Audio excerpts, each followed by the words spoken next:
Although it's very important to build relationships with ELL students' parents, with those parents, it's really sometimes very difficult to do. In my school district, we have over 100 languages represented, and unfortunately, we don't have translators for all of those languages.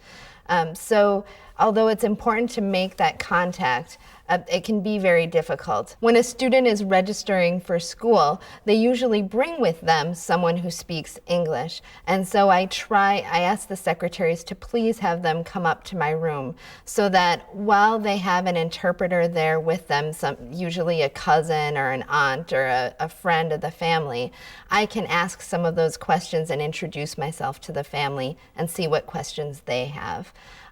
It's also important to have, to make sure that any communications that you have that are being sent out about conferences, about family nights, about parental involvement opportunities, if at all possible, to get those sent out in the native language.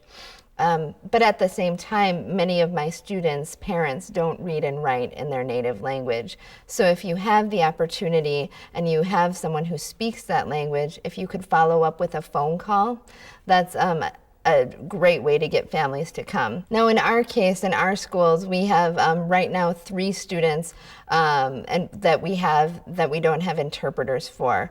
When I need to call home, I call home and try to leave a message on an answering machine. If someone calls and they say no English, I'll try to see if I can call back. But if I leave a message on an answering machine, I speak very slowly and clearly, because usually, even if no one in their house speaks English, they know someone who speaks English, and they'll save the message and find someone who can interpret and translate the message for them.